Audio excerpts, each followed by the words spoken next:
Hello YouTube and welcome to Turmoil in the Toybox. I'm your host Aaron Hauser, and today we're going to be reviewing one of my least favorite NECA series of all time, the AVPR line. These are the 7-inch figures from the film Alien vs. Predator Requiem, which in and of itself was a disaster. A lot of really cool special effects, but the film was complete shit. So, me personally, I always loved the look and the detail of the Predators, as well as the Xenomorphs and the Predalien that appeared in the film. So I thought it would be cool to collect some of the figures from this line. But pretty much every figure in this line fell flat on its face for one reason or another. They're just, it's fucking horrible. So we'll go through each of these. I have a majority of the figures from this line. I think the only two that I don't really have are the masked wolf predator variant that is damaged, with the one that came with the face hugger and the chest burster. And then I want to say there was another half cloaked one that came with some accessories as well, but the ones we have here are the Predalien. We have the masked wolf predator, the masked cloaked variant, unmasked wolf predator, and the Xenomorph. So we'll start off here with the regular version of the wolf predator. Very cool design. I really love the mask on this one. Was not a huge fan of anything else, really. The articulation is horrible. It's got some up and down and back and forth kind of flexing, and the shoulder rotates at the mid-arm there, which is kind of weird. Some rotation in the wrist. Accessories-wise, he came with the, he came with two different plasma casters, one for the left and for the right, as well as the backpack portion, which detaches. Came with his spear, and then he also has the extendable wrist blades. So, but the stance for this figure, I don't know who the fuck wanted to design him so that he looked like he was taking a shit, but it is really fucking hard to get him to stand up straight. I had to use stands on every single one of these figures just to get them to display properly. Which leads me into the next part. The legs, they have rotation at the hips, very little flexibility at the knees. It would have been nice if you could at least straighten them out to kind of stand up properly, but they don't even want to do that. Some rotation at the ankles. Give you kind of a look at that. But the best way to pose them so they actually don't topple over is in this like weird ass squatting pose, which, yeah, it's horrible. Now, this is the part I really had a problem with this series, is the accessories. They're all incredibly fragile, except for really this, the spears that they come with. This one, I mean, it's still, it's easy to snap in half, but they also came with the, I want to say they're called the shurikens, but they're the extendable blades that the Predators use. You can see one on his belt right there. When I received mine, it was completely shattered, so it was completely useless. The plasma caster on here, the joints are fucking horrible. They come with these tiny ass little pegs that are supposed to go into these holes in the shoulder here. And the pegs are actually too large, so what I ended up having to do was take a screwdriver and sort of wiggle it around in the hole to sort of widen it, to put the pegs in. But once you get the pegs in, the hinge on the base of the plasma caster isn't worth shit. So whenever you try to flex it, I tried to just slowly tilt it up, and the thing completely broke. So I ended up having to super glue the motherfucker onto his backpack. So it doesn't even look that good. But yeah, I don't know if that was just a design error or what, but this whole detachable thing was just fucking retarded. And honestly, I don't know, it just makes me really angry thinking about it. But, you know, the paint's nice. That's always a plus. And, I mean, if you can get him in a good pose, it's not horrible, but he's just got some issues to him. I also thought the heads kind of looked a little bigger on these ones. They just looked, I don't know, wider than some of the normal Predators. And that might have been just the way they sculpted the animatronics and the portions for the film, and NECA's just following suit with that, but that's about it for that one. Fuck, see, he's already falling over already. God damn it. Anyways. Here is the Cloaked Predator. As you can see, both of his legs are on stands as well, because these joints, when I got this figure out of the package, were so incredibly loose, he would just fucking do the splits randomly. So I had to put him on stands to kind of keep him a bit more flat-footed. This figure came with a couple accessories. He came with the spear, and then I want to say he came with an alternate hand as well. So I have him set up kind of like this.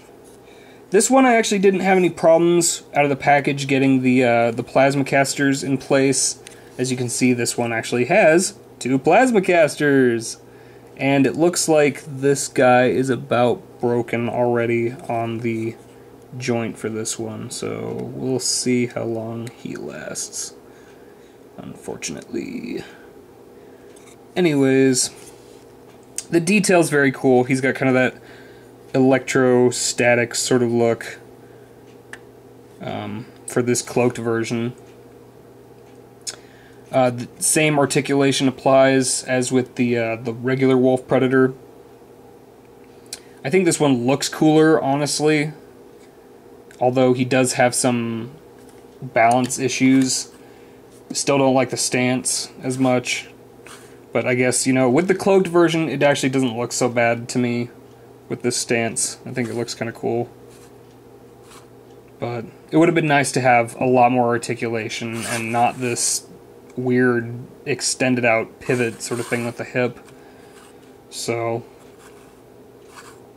not as bad. Also to note, price-wise, for this Predator and the regular one, they go for about 25 to 30 bucks I've seen for these. These ones I actually picked up at Toys R Us when it came out, which was nice. Well, not the cloaked version, but the masked and the unmasked versions I picked up at Toys R Us for about, I want to say they're 15 or 16 bucks each, which wasn't too bad. But yeah, so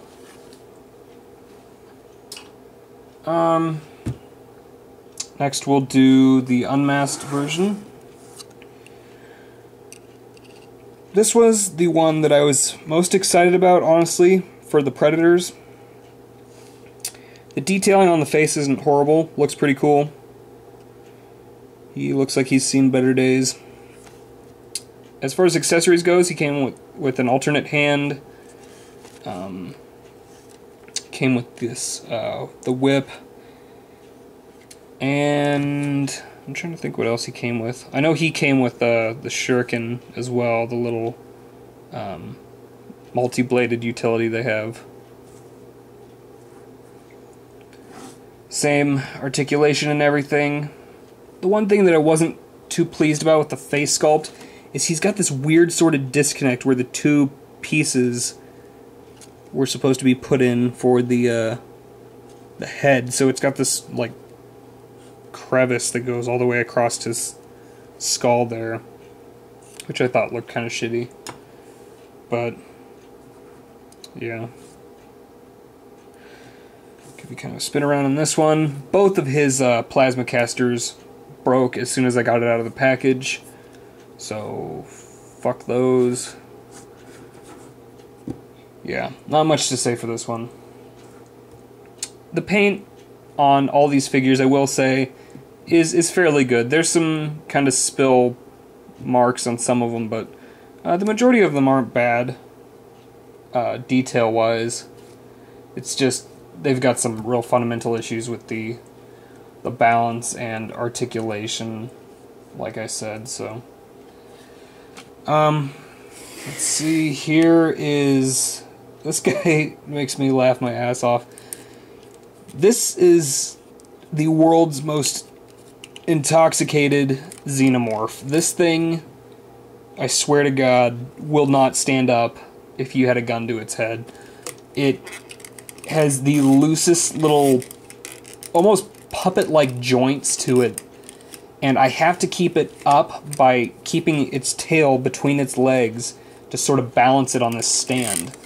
The knee joints are so loose on this figure, it actually cannot stand up straight.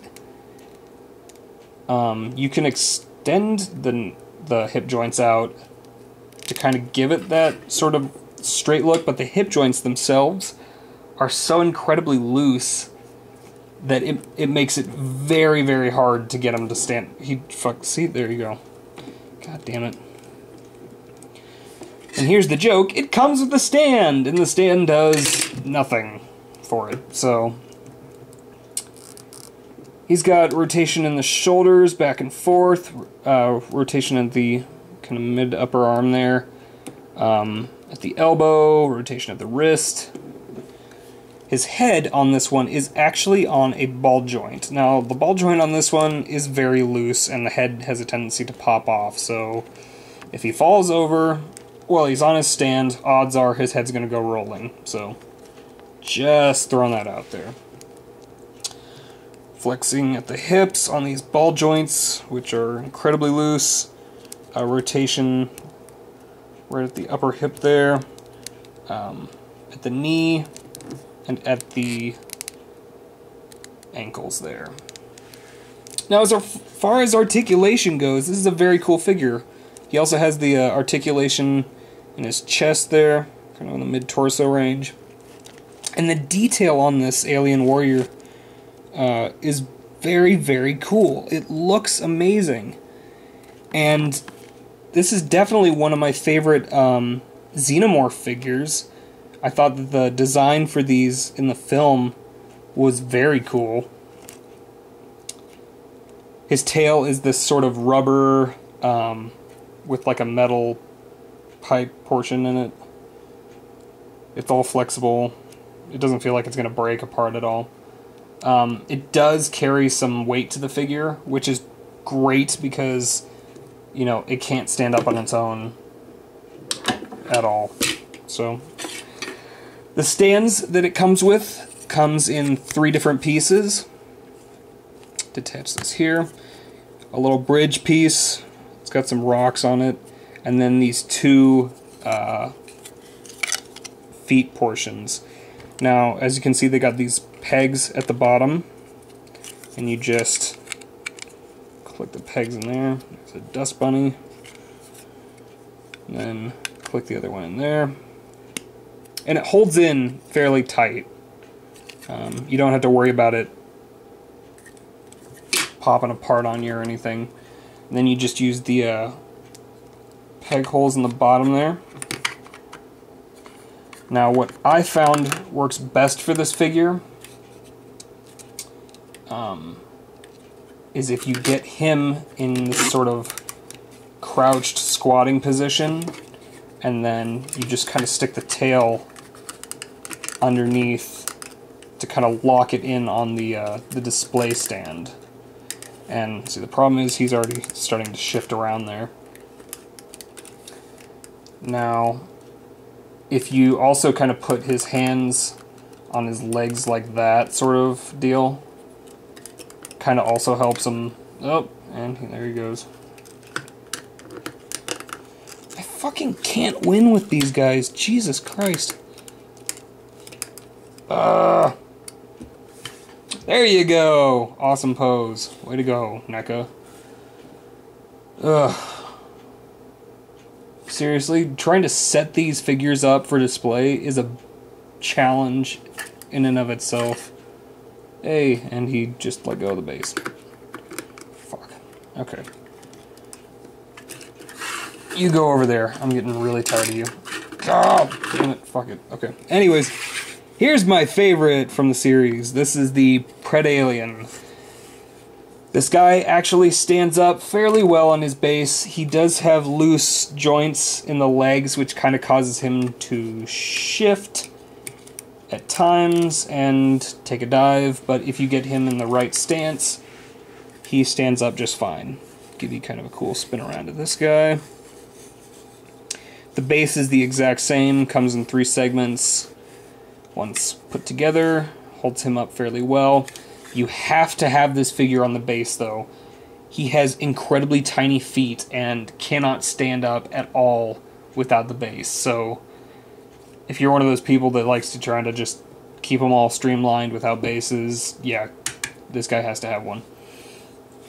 As far as articulation goes, nothing from this lower leg up.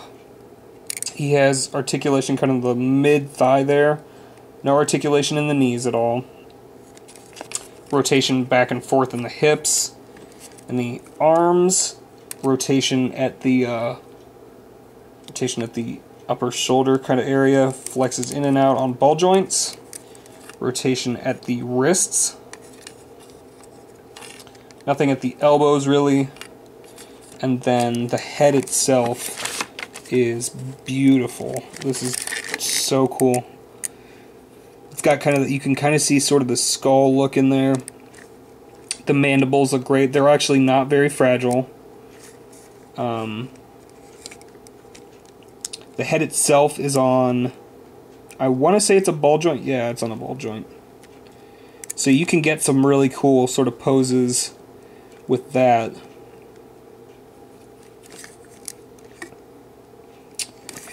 Give you kind of a side look there. The dreads are these really loose, plasticky bits, more so than the actual Predator figures, which gives it kind of a cool textured look to it. He also has kind of that Alien Queen sort of look on the back of his sort of dome there, which is kind of cool. And then he's got the sort of Xenomorph spike tube things on his back too. But yeah, the entire series, as shitty as it was worth it just to get the Predalien, which I think a lot of people will agree was the coolest creature in that movie. There wasn't a whole lot of other new stuff to really be wowed at, but this was definitely worth it just for the Predalien figure. While it does have some balance issues, like I said, this one actually, of all the figures, stands up fairly well on the base. And looks just incredible. The detailing on it and everything is really, really cool. He also has the sort of rubber tail that can bend, and same with the Alien. I find it's best to kind of just curve the tail under like that to sort of keep him balanced properly, just so he doesn't tip over that way, which he will. But yeah, that is about it, I believe. Price-wise, the Xenomorph, who's just kind of passed the fuck out back there, he goes for about 15 to 20 bucks on Amazon. The Predalien is a little harder to find. I've seen it go for about 50 bucks. I think I got mine for about like 35 online. I can't remember where I got it through though. But if you take away anything from this review, it's this guy is fucking awesome. These guys are just really, really, really weak design-wise. So if you really want to spend money on anything from the AVPR line, I would at least check out the Predalien, and if you can find a Xenomorph or one of the Alien Warriors with a bit more tension in the joints, more power to you. It's a very cool Xenomorph, especially since some of the other NECA sculpts, like the one for Aliens, was kind of shitty. But this is a very cool looking figure, and if you can find it for cheap, if you can find it for under 20 bucks, I'd say I'd go for it. Just keep in mind, it's got some real big balance issues, so don't be surprised if you get it out of the package and it's like playing with a Gumby figure. So, that about wraps it up. End of rant. But if you have any questions about the figures, anything in particular, just leave them in the comments below. And check out some of my other reviews. As always, thanks for watching.